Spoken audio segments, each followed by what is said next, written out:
In this bulletin, COVID vaccines near expiry, government networks targeted in cyber incidents, and alleged murder trial continues.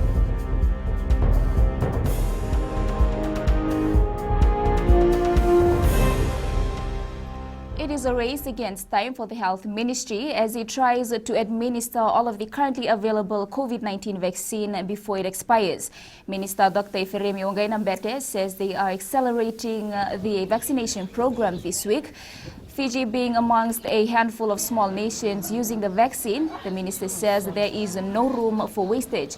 Dr. Yongai-Nambete says the ministry is focusing in the overpopulated areas before moving to the rural communities. We want to be able to continue to accelerate the vaccination over the next week to 2 weeks.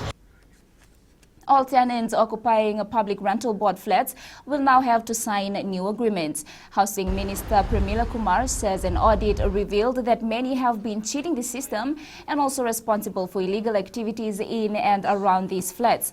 Kumar says the 112 tenants residing at the flats for more than a decade now have already been issued eviction notices.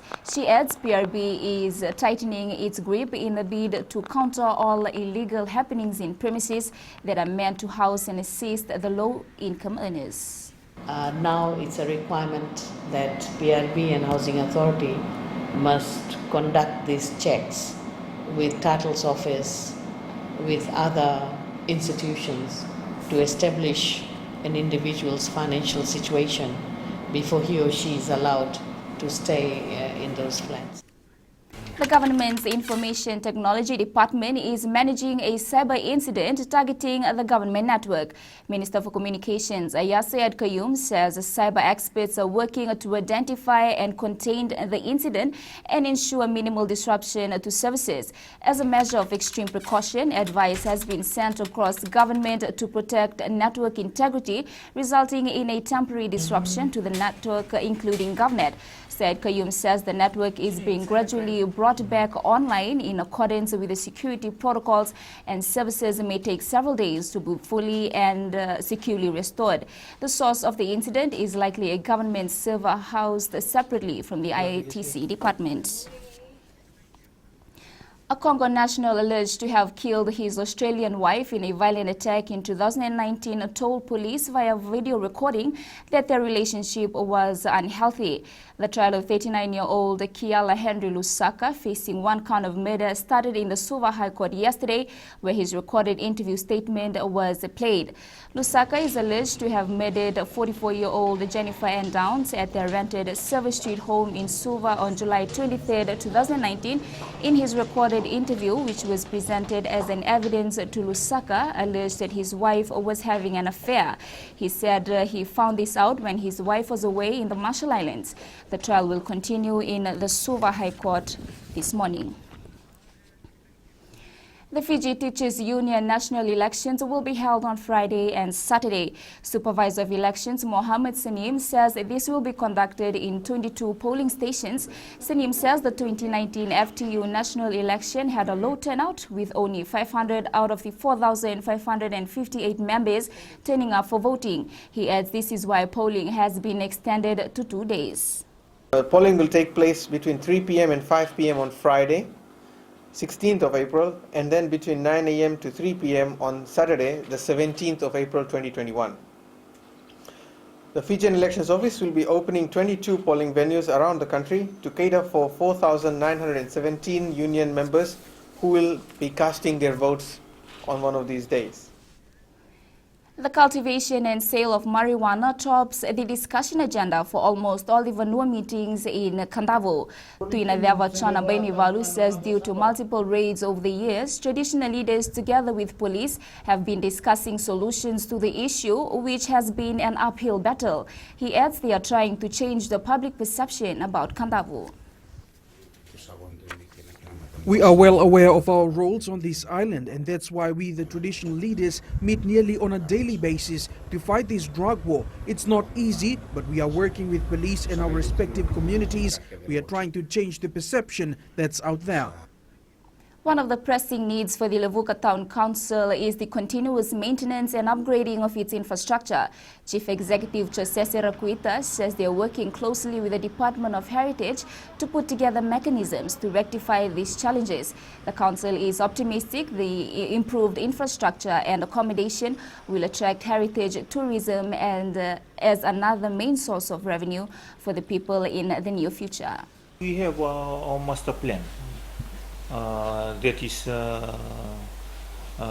passed down by the UNESCO for us to continue on work in terms of infrastructure for Levuka Town. But for this, as mentioned, we always need outside assistance in terms of funding. The people of Modern Lao have been applauded for putting the education of their children first. Permanent Secretary for the Ministry of Rural and Maritime Development, David Kolitangane, says these Fijians are resilient in the face of natural disasters as well as the financial crisis. Kolitangane says the island was one of the few to rebuild its high school that sustained partial damage during tropical cyclones Yasa and Ana. They're asking for some equipments just to help them cut trees and then to restore or build their classrooms, and new classrooms. I was very impressed. They did establish their school, build using all local materials, built by the villages. Up ahead, monitor social activities warns Serevi, and crowd capacity may increase at Go Games. Stay with us.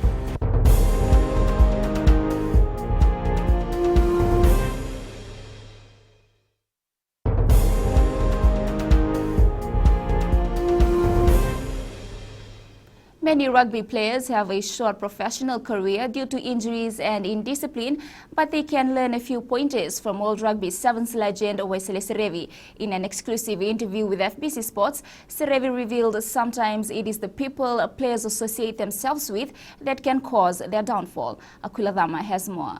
It's a game worthy. The maestro played for Fiji for almost 2 decades in both 7s and 15s.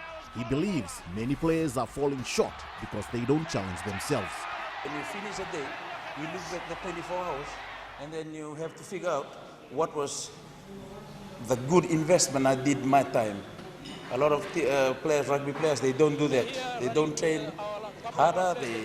Then they tend to think that playing well last week will make me play well. No, people will be looking for you.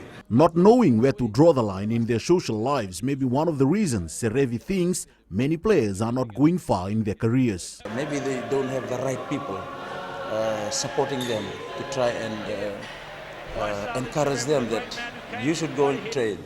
But there's a problem because when you don't surround yourself with the right people, you might end up at the wrong place. Serevi made his debut in 1989 and played in 4 Sevens World Cups, 3 Rugby World Cup and Commonwealth Games in a colourful 17-year career. Aquila Dama, FBC Sports. The Fiji National Sports Commission is looking at increasing the social gathering capacity from 50 to 80% for all outdoor sporting tournaments. The Commission has put forward a proposal to Fiji's COVID-19 Risk Mitigation Task Force and is now waiting for approval. The Commission has clarified that its request is not only for the Fiji finals. With major sporting tournaments including schools athletics, rugby league and skipper cups set to begin, the Commission found it befitting to have the numbers increased. We still have to realise that the protection of people is the most important thing we have, and there's no way that I would sort of push the issue if the COVID task force didn't recommend it at this time. Injuries remain a major concern for the Mba football side. Key players missed out on the shocking loss to Navo on Sunday due to injuries. Experienced players with the likes of Malakai Tiwa, Avineshwaran Swami, Ilmota Machese and Pranil Naidu were all out with injuries. Coach Kamal Swami is hopeful the players will recover before Sunday's showdown against Rewa. We have to cut down on the fouls. Keeping possession, I think, is the key factor that we need to keep. And having confidence is another thing that we need to look in. Manchester United inflicted further damage on Tottenham's hopes of making the Premier League's top four as they came from behind to secure a fully deserved 3-1 victory yesterday.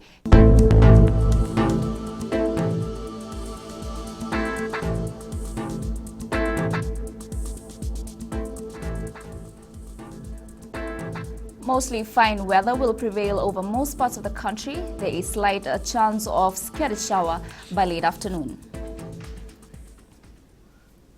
That's FBC Morning News. Join us at 7 p.m. for Major Bulletin. For news you can trust, get the facts from FBC's TV, radio and digital news at fbcnews.com.fj. Take care and good morning.